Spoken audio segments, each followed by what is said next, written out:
அனைவருக்கும் நமஸ்காரம். இன்னைக்கு நம்ம ஸ்ரீ மாங்கல்ய ஸ்தவம் அப்படின்னு சொல்லக்கூடிய ஸ்தோத்திரத்தை விளக்கங்களோட தெரிஞ்சுக்க போறோம்.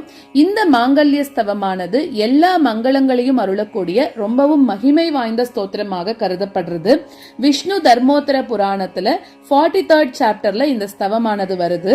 இதுல மகாவிஷ்ணுவோட அவதார பெருமைகளை சொல்றதோட மட்டும் இல்லாம இத சொல்றதுனால நம்மளுக்கு இருக்கக்கூடிய காரிய தடைகள்லாம் நீங்கி நம்மளோட வாழ்க்கையில டே டு டே லைஃப்ல நம்மளுக்கு வரக்கூடிய கஷ்டங்கள் எல்லாமே ஒரு செகண்ட்ல நீங்கிடும் இத சொல்றதுனால அப்படின்னு சொல்லப்பட்டிருக்கு. எல்லா விதமான மங்களங்களையும் அருளக்கூடியது இந்த ஸ்தோத்திரம். இது புலஸ்திய மகரிஷிக்கும் அவரோட சிஷ்யரா இருக்கக்கூடிய தால்பியருக்கும் நடுவுல நடந்த உரையாடலாக இருக்கு.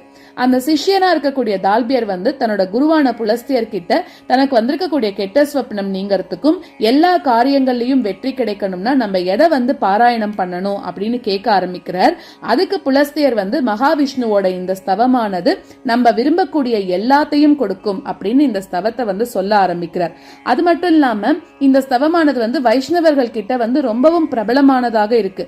நம்ம எந்த ஒரு வேலை பண்ணணும் அப்படின்னு ஆரம்பிச்சாலும் அந்த வேலையை ஆரம்பிக்கிறதுக்கு முன்னாடி அவ இந்த ஸ்லோகத்தை சொல்லிட்டு ஆரம்பிக்கிறது வழக்கமா இருக்கு. அந்த ஸ்லோகத்தை நம்ம எல்லாரும் சேர்ந்து கத்துண்டு நம்மளுக்கு இருக்கக்கூடிய காரிய தடைகள் எல்லாமே நீங்கணும்னு விஷ்ணு பகவானை பிரார்த்தனை பண்ணிட்டு இந்த ஸ்லோகத்தை சொல்ல ஆரம்பிக்கலாம். முதல்ல ஸ்லோகத்துக்கான அர்த்தத்தை சொல்லிட்டு அதுக்கப்புறமா நம்ம ஸ்லோகத்துக்குள்ள போலாம். தால்பிய முனி கேட்கிற கேள்வியிலிருந்து ஆரம்பிக்கிறது. புலஸ்தியரை பார்த்து கேட்கிறார், எந்த துதிய ஒருத்தர் துதிச்சாக்க நம்ம கண்ட கெட்ட ஸ்வப்னங்கள் எல்லாம் நம்மள விட்டு விலகி போகும், நம்ம செய்யக்கூடிய செயல்ல வரக்கூடிய அந்த காரிய தடையானது நீங்கும், நம்ம வீட்டுல நடைபெறக்கூடிய அந்த அமங்கலங்கள் அதெல்லாம் நீங்கி மங்களங்கள் எல்லாம் நடைபெறுமோ, தயவு செஞ்சு அந்த துதிய எனக்கு நீங்க சொல்லி கொடுத்து என்னோட அஞ்ஞானத்தை, அதாவது என்னோட இக்னோரன்ஸ் அதை நீங்க போக்கணும் அப்படின்னு தால்பிய முனிவர் புலஸ்தியர்ட்ட முதல் 2 ஸ்லோகத்துல கேட்கிறார். அதுக்கு அடுத்தது புலஸ்தியர் சொல்ல ஆரம்பிக்கிறார். என்னன்னா, தால்பியரை பார்த்து, யார் ஒருத்தர் இந்த உலகத்துக்கு பிரபுவோ, இந்த உலகத்துல என்னைக்குமே உயிருள்ள அப்புறம் உயிரில்லாத எல்லாத்துக்கும் எஜமானரா இருக்காரோ, உலக விஷயங்கள் அப்படின்னு சொல்லக்கூடிய சூழல்ல இருந்து விடுதலை கொடுத்து பிறவா வரமளிக்க கூடியவரோ, அந்த மேலான பொருள் தான் பகவான் ஜனார்தனன். அந்த மாதிரி இருக்கக்கூடிய கடவுளை அவர்தான் நம்மளோட எல்லா விதமான அமங்கலங்களையும் அழிச்சு மங்களங்களை கொடுக்குமாறு மனசுல நம்ம எல்லாரும் சேர்ந்து தியானிக்கலாம் அப்படின்னு சொல்றார் 3வது ஸ்லோகத்துல. அடுத்தது, பிராமணர்கள்ல சிறந்தவரா இருக்கக்கூடியவரும் உன்னோட கோரிக்கைகளை பூர்த்தி செஞ்சு எல்லா பாதகங்களையும் அமங்கலங்களையும் அழிச்சு மங்களங்களை அளிக்கக்கூடிய துதிய இப்போ நான் உனக்கு உபதேசிக்க போறேன், நீ அதை முழு மனசோடையும் கவனத்தோடையும் கேளு அப்படின்னு 4வது ஸ்லோகத்துல சொல்றார். 5வது ஸ்லோகத்துல, இந்த உலகம் மற்றும் அதுல வாழக்கூடிய உணர்வுள்ள அப்புறம் உணர்வு இல்லாத எல்லாத்துக்கும் எல்லாமே தோன்றதுக்கு காரணமாக இருக்கக்கூடியவரும், தோற்றுவித்த அந்த உலக எந்த விதமான ஆட்டமும் இல்லாம அதை தாங்கி காத்துன்னு இருக்கக்கூடியவரும், மகா பிரளய காலத்துல இந்த சராச்சரங்கள் எல்லாத்தையும் தனக்குள்ள அடக்கி காப்பவருமா இருக்கக்கூடிய அந்த பெருமாள் ஸ்ரீ ஹரி வருங்காலத்துல என்னோட பாவங்கள் எல்லாத்தையும் அழிச்சு எனக்கு மங்களங்களை விருத்தி செய்யட்டும் அப்படின்னு 5வது ஸ்லோகத்துல சொல்றார். 6th ஸ்லோகத்துல, பஞ்சபூதங்களான காத்து, நீர், நெருப்பு, பூமி, ஆகாயம் இது எல்லாத்திலையும் அணுவுல அணுவாகவும் பரமாணுவாகவும் ஸ்தூல சூக்ஷ்ம ரூபமாகவும் பரவி இருக்கக்கூடியவரான அந்த ஸ்ரீஹரி எப்பவும் எல்லா நேரமும் என்னோடையே இருந்து எனக்கு மேலும் மேலும் மங்களங்களை கொடுக்கட்டும்னு 6வது ஸ்லோகத்துல சொல்றார். அவரை விட மேலான தெய்வமும் சிருஷ்டிச்ச எல்லா ஜீவராசிகளையும் காக்கக்கூடியவரும் தேவர்களுக்கெல்லாம் தேவனும் நடந்தது, நடக்கிறது, நடக்க போறது இந்த மாதிரி 3 காலங்களாலும் இடம் இல்லாட்டி ராஜச, தாமச, சத்வம் இந்த மாதிரி இருக்கக்கூடிய 3 குணங்களாலையும் அளக்க முடியாதவரும் ஆதி, மத்தியம், அந்தம் அது மாதிரி எதுவுமே இல்லாதவருமா இருக்கக்கூடிய அந்த பகவான் ஸ்ரீஹரி மங்களங்களை நம்மளுக்கு தொடர்ந்து அளிக்கட்டும் அப்படின்னு சொல்றார். 8வது ஸ்லோகத்துல, பிரம்மதேவனோட உள் உணர்வாக இருந்துட்டு இந்த உலகம் அப்புறம் அதுல வாழ்ந்துட்டு இருக்கக்கூடிய ஜீவராசிகள் எல்லாத்தையும் தோற்றுவிக்க கூடியவரும், அச்சுதராக இருந்துட்டு நேரடியாக அது எல்லாத்தையும் காப்பாற்றக்கூடியவரும், அந்த ருத்ரனோட மனசுல ஆன்மாவாக திகழ்ந்து இந்த உலகத்தை தனக்குள்ள லயிக்க செய்பவரும், மங்கள குணங்களுக்கு முதன்மையானவரும், இந்த உலகத்துக்கு பிரபுவா இருக்கக்கூடியவரும், குணங்கள்ல சுரங்கமானவரும், தன்னோட ஞானத்தால இந்த உலகத்துல வாழக்கூடிய ஜீவன்களை போஷாக்கு பண்ணி அதை காக்கக்கூடிய ஆளுமை உள்ளவரும், தன்னோட அந்த தார்மீக கடமைகளை சரிவர செயலாற்றக்கூடியவரும், மற்றவர்களை பெருமைப்படுத்துறதுலையும் அவர்களோட லட்சியத்தை பூர்த்தி செஞ்சு வலிமை மேன்மை அது மாதிரி இருக்கக்கூடிய காந்தியோட இருக்கக்கூடியவரும், அவருக்கு இணையான வேறொரு தெய்வம் இல்லை அப்படின்னு பக்தர்களால துதிக்கப்படக்கூடிய அந்த ஹரியானவர், அந்த பெருமாளானவர் எனக்கு எப்பொழுதும் மங்களங்களை தொடர்ந்து அளிக்கட்டும் அப்படின்னு 8வது ஸ்லோகத்துல சொல்றார். 9th ஸ்லோகத்துல தேவர்கள், ராட்சசர்கள், துறவிகள், அப்புறம் முனிவர்களால துதிக்கப்படக்கூடியவரும், அவர்களால பரதத்துவமாக, அதாவது இந்த உலகத்துல அவருக்கு இணையாக வேறொருத்தர் இல்லை அப்படின்னு தெரியப்படுபவருமா இருக்கக்கூடிய அந்த மேன்மையான குணங்களோட இருக்கக்கூடிய ஸ்ரீஹரி எப்பொழுதுமே வரமாக மங்களங்களை நம்மளுக்கு விருத்தி பண்ணட்டும் அப்படின்னு 9th ஸ்லோகத்துல சொல்றார். 10th ஸ்லோகத்துல கரையில்லாத முனிவர்களோட அந்த தியானத்து பொருளாக திகழக்கூடியவரும், அத்தகைய அந்த மேலான ஆத்மாக்களுக்கு மோட்சத்தை கொடுக்கக்கூடியவரும், எல்லாரோட மனசையும் சிந்தையையும் தன் வசம் இழுக்கக்கூடியவரும், அடியவர்களோட மன கோரிக்கைகளை நிறைவேற்றுபவருமா இருக்கக்கூடிய அந்த ஹரி நம்மளுக்கு மங்களங்களை அனுகிரகிக்கட்டும் அப்படின்னு 10th ஸ்லோகத்துல சொல்றார். 11th ஸ்லோகத்துல புனிதத்திற்கும் புனிதருக்கும் எல்லா பொருட்களுக்கும் புனிதத்தை கொடுக்கக்கூடியவரும், தேவர்களுக்கெல்லாம் தேவருமாகி இந்த உலகத்தை காக்கக்கூடியவரும், தூய்மையானதை இன்னும் கொஞ்சம் தூய்மைப்படுத்தக்கூடியவரும், இந்திரன், வருணன், குபேரன் இந்த மாதிரி இருக்கக்கூடிய எல்லா தேவர்களோட ரூபமாக திகழ்பவருமா இருக்கக்கூடிய அந்த பெருமாள் ஸ்ரீஹரி எனக்கு மேல் மேலும் மங்களங்களை அருளட்டும் அப்படின்னு சொல்றார்.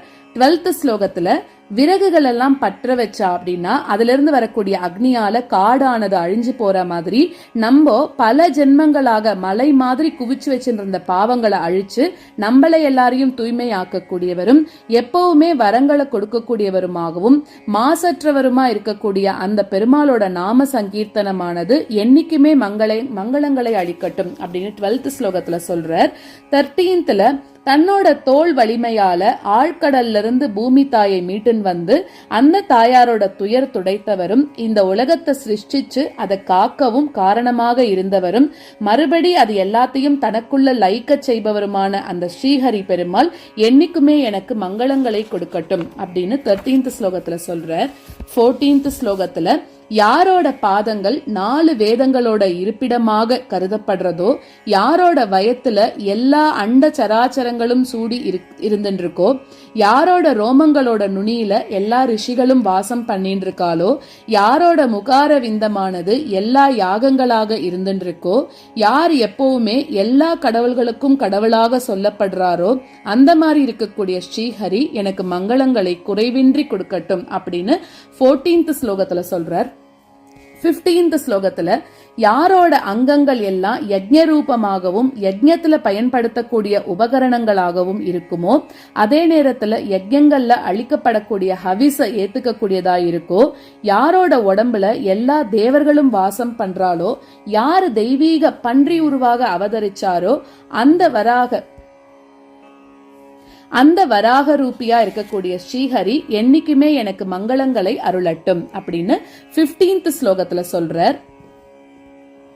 16th ஸ்லோகத்துல தன்னோட தேவியான பூமி தேவிக்காக யார் ஒருத்தர் கடலையே நடுங்க வச்சாரோ, ஆழ்கடல்ல இருந்து ஹிரண்யாட்சனால மறைக்கப்பட்ட பூமி தேவிய யார் ஒருத்தர் மீட்டுன்னு வந்தாரோ, யாரு எல்லா யஜ்ஞ ரூபமாகவும் அந்த யஜ்ஞங்களை ஏற்கக்கூடிய ஈசனாகவும் இருக்காரோ, அந்த மாதிரி இருக்கக்கூடிய யஜ்ஞவராக மூர்த்தி எனக்கு என்னைக்கும் மங்களங்களை கொடுக்கட்டும்னு 16th ஸ்லோகத்துல சொல்றார். 17th ஸ்லோகத்துல பூமி தேவிய ஆழ்கடல்ல இருந்து வெளியில கொண்டு வர ஆதிசேஷன் தலைமையில தன்னோட பாதத்தை வச்சுண்டு பூமியோட பாரத்தை சமமாக்கி தன்னோட கோர பற்கள் மேல பூமியை தாங்கிண்டவரும், எந்த பொருளோடும் ஒப்பிட முடியாத அளவுக்கு தோல் வலிமையோட இருக்கக்கூடியவரும், அச்சுதன் அப்படின்னு எல்லாராலையும் ஆசையாக அழைக்கப்படுபவருமா இருக்கக்கூடிய அந்த ஸ்ரீஹரி எனக்கு மங்களங்களை கொடுக்கட்டும் அப்படின்னு 17th ஸ்லோகத்துல சொல்றார். 18th ஹிரண்யாக்ஷனை வதம் செஞ்ச அந்த செய்தியை இந்த உலகம் எல்லாருக்கும் தெரியணும் அப்படிங்கறதுக்காக வானத்தை முட்டக்கூடிய அளவுக்கு ஒளியை எழுப்ப அந்த ஜெயகோஷத்தை ஜனலோகத்துல வசிக்கக்கூடிய சனக சனந்தாதி முனிவர்கள் எல்லாரும் பல்லாண்டு பாடின வண்ணம் கேட்டு மகிழ்ந்தாரோ, அந்த மாதிரி இருக்கக்கூடிய ஸ்ரீஹரி எனக்கு மங்களங்களை கொடுக்கட்டும் அப்படின்னு 18th ஸ்லோகத்துல சொல்ற. 19th ஸ்லோகத்துல ஆழ்கடலுக்கு நடுவுல மூழ்கின அழகான பூமி தேவிய பெயர்த்தெடுத்துன்னு ரொம்ப ஈஸியாக தன்னோட கோரை பற்கள் மேல வச்சுண்டு ஆடாம அவ புடிச்சுண்டு ரொம்ப ஃபாஸ்டா மேல பாஞ்சு வந்தவரும் பெருமை வாய்ந்த ரிஷிகளால என்னைக்குமே துதிக்கப்படுபவருமா இருக்கக்கூடிய அந்த ஸ்ரீஹரி எனக்கு மங்களங்களை அருளட்டும் அப்படின்னு 19th ஸ்லோகத்துல சொல்றார். 20th ஹிரண்யாக்ஷன் அப்படின்னு சொல்லக்கூடிய மகாராட்சசனை ரசாதலத்துல அதாவது பூமியோட அடிப்பகுதியில போய் கொன்றவரும் புராணங்களால துதிக்கப்படுபவரும் ஆதி புருஷரும் மக்கள் எல்லாரையும் காத்து அவர்களுக்கு பதியானவருமா இருக்கக்கூடிய அந்த வராகமூர்த்தியான ஸ்ரீஹரி எனக்கு மங்களங்களை கொடுக்கட்டும் அப்படின்னு 20th ஸ்லோகத்துல சொல்றார். 21st தேவர்களோட அச்சத்தை அழிக்கக்கூடியவரும் நிருசிம்ம அவதாரத்துல அச்சத்தை கொடுக்கக்கூடிய அந்த கோரப்பற்களோட இருந்தவரும் ரொம்பவும் கொடூரமான குணத்தோட இருக்கக்கூடிய ஹிரண்யகசிபுன்னு சொல்லக்கூடிய அரக்கனை கொன்னுட்டு என்னைக்குமே இந்த உலகத்துக்கு பிரபுவாக இருக்கக்கூடிய அந்த ஸ்ரீஹரி எனக்கு மங்களங்களை கொடுக்கட்டும் அப்படின்னு 21st ஸ்லோகத்துல சொல்றார். நிருசிம்மராக தோன்றி ரம்பம் மாதிரி தன்னோட கூர்மையான நகங்களால ராட்சசர்களோட இந்திரனாக இருக்கக்கூடிய ஹிரண்யனோட மார்பை ரொம்பவும் கொடூரமாக கிழிச்சு கொண்டு இந்த உலகத்துல வாழக்கூடிய ஜீவராசிகளோட பயத்தை போக்கின அந்த ஸ்ரீஹரி எனக்கு மங்களங்களை கொடுக்கட்டும்னு 22nd ஸ்லோகத்துல சொல்றார். 23rd ஸ்லோகத்துல தன்னோட கர்ஜனையால சிங்கப்பற்களோட காந்திய எல்லா திக்குகள்லயும் பரவச் செய்து அசுரர்களோட இதயத்துல பெரிய நடுக்கத்தை தோற்றுவித்த அந்த நரசிம்ம ரூபியா இருக்கக்கூடிய ஸ்ரீஹரி எனக்கு என்னைக்குமே மங்களங்களை கொடுக்கட்டும்னு 23rd ஸ்லோகத்துல சொல்றார். 24th எந்த விதமான சந்தேகமும் இல்லாம தன்னோட அதாவது கடவுளோட நாம சங்கீர்த்தனத்தினால ஜீவர்களோட அச்சம் தீர்க்கக்கூடியவரும் நிருசிம்ம அவதாரம் எடுத்துட்டு எல்லா உலகத்துல வாழக்கூடிய ஜீவன்களோட மனக்கவலையை துடைத்த அந்த ஸ்ரீஹரி எனக்கு மங்களங்களை பெருக்கட்டும்னு 24th ஸ்லோகத்துல சொல்றார். 25th தன்னோட பிடரி மயிர உதறி திரண்ட மேகங்களை ரொம்ப தூரமா சிதற வைக்கக்கூடியவரும் கொழுந்து விட்டெறியக்கூடிய சிவந்த கண்களோட இருக்கக்கூடியவரும் திவ்ய சிங்கமுமா இருக்கக்கூடிய அந்த ஸ்ரீஹரி எனக்கு மங்களங்களை கொடுக்கட்டும்னு 25th ஸ்லோகத்துல சொல்றார். ஸ்ரீ மாங்கல்யஸ்தவக தால்பியஹ कार्यारम्भेषु सर्वेषु दुःस्वप्नेषु च सत्तम अमङ्गल्येषु दृष्टेषु यज्जप्तव्यं तदुच्यताम् येनारम्भाश्च सिद्ध्यन्ति दुःस्वप्नश्चोपशान्तये अमङ्गलानां दृष्टानां परिहारश्च जायते. श्रीपुलस्त्यः जनार्दनं भूतपतिं जगद्गुरुं स्मरन् मनुष्य सततं महामुने दुश्चान्यशेषान्यपहन्ति साधयति अशेषकार्याणि च यान्यभीप्सति. शृणुष्व चान्यद्गदतो ममाखिलं वदामि यत्ते विजवर्यमङ्गलम् सर्वार्थसिद्धिं प्रददाति यत्सदा निहन्त्यशेषाणि च पातकानि. प्रतिष्ठितं यत्र जगच्चराचरं जगत्त्रये यो जगतश्च हेतुः जगच्च पात्यत्ति च यस्य सर्वदा ममास्तु माङ्गल्य विवृद्धये हरिः. व्योमाम्बुवाय्वग्निमही स्वरूपैः विस्तारवान्योऽनुतरोऽनुभावात् अस्तूल सूक्ष्मः सततं परेश्वरो ममास्तु माङ्गल्य विवृद्धये हरिः. यस्मात् परस्मात् पुरुषादनन्तात् अनादिमध्यादधिकं न किञ्चित् स हेतुर्परमेश्वरेश्वरः ममास्तु माङ्गल्य विवृद्धये हरिः. हिरण्यगर्भाच्युतरुद्ररूपी सृजत्यशेषं परिपाति हन्ति गुणाग्रनीर्यो भगवान् स सर्वदा ममास्तु माङ्गल्य विवृद्धये हरिः. परस्सुराणां परमोऽसुराणां परो यतीनां परमो मुनीनां परः समस्तस्य च यः सर्वदा ममास्तु माङ्गल्य विवृद्धये हरिः.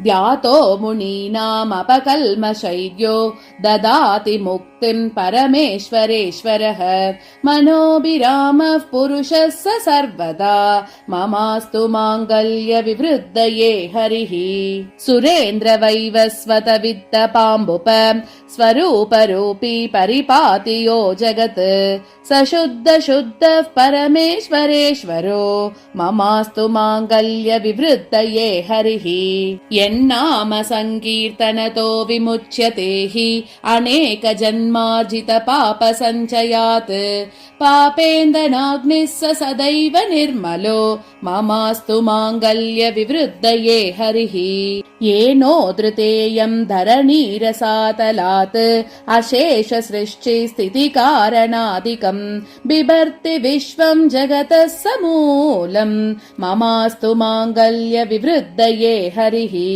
पादेषु वेदा जठरे चराचरं रोमस्वशेषा मुनयो मुखे मकाः यस्येश्वरेशस्य स सर्वदा प्रभुः ममास्तु माङ्गल्य विवृद्धये हरिः समस्तयज्ञाङ्गमयं वपुः प्रभोः यस्याङ्गमीशेश्वर संस्तुतस्य वराहरूपी भगवान् स सर्वदा ममास्तु माङ्गल्य विवृद्धये हरिः विक्षोभ्य सर्वोददितो यसम्भवम् दधार धात्रीं जगतश्च यो भुवम् यज्ञेश्वरो यज्ञपुमान् स सर्वदा ममास्तु माङ्गल्य विवृद्धये हरिः पातालमूलेश्वर भोगि संहतो विन्यस्य पादौ पृथिवीं च बिभ्रतः यस्योपमानं न बभूव सोच्युतो ममास्तु माङ्गल्य विवृद्धये हरिः सगर्गरं यस्य च ब्रह्महितं मुहुः सनन्दनाद्यैर्जनलोकसंश्रितैः श्रुतं जयेत्युक्तिपरैः स सर्वदा ममास्तु माङ्गल्य विवृद्धये हरिः एकार्णवाद्यस्य महीयसो महीम् आदाय वेगेन कमुत्पतिष्यतः न तं वपुर्योगिवरैः स सर्वदा ममास्तु माङ्गल्य विवृद्धये हरिः हतो हिरण्याक्ष महासुरः पुराणपुंसा परमेन येन वराहरूपः स पतिः प्रजापतिः ममास्तु माङ्गल्य विवृद्धये हरिः दंष्ट्राकरालं सुरभीतिनाशकं कृतं वपुर्दिव्य नृसिंहरूपिणा त्रातुं जगत्येन स सर्वदा प्रभुः ममास्तु माङ्गल्य विवृद्धये हरिः दैत्येन्द्रवक्षस्थलदारदारुणैः करेरुहैर्यः क्रकचानुकारिभिः चिच्छेदलोकस्य भयानि सोच्युतो ममास्तु माङ्गल्य विवृद्धये हरिः दन्तान्तदीप्तद्युतिनिर्मलानि यः चकार सर्वाणि दिशामुखानि निनादवित्रासितदानवो ह्यसौ ममास्तु माङ्गल्य विवृद्धये हरिः यन्नाम संकीर्तनतो महाभयात् विमोक्षमाप्नोति न संशयं नरः स सर्वलोकार्तिहरो नृकेसरी ममास्तु माङ्गल्य विवृद्धये हरिः सटाकरालभ्रमणानिलाहताः स्फुटन्ति यस्याम्बुदरासमन्ततः स दिव्यसिंहस्फुरितानलेक्षणो ममास्तु माङ्गल्य विवृद्धये हरिः।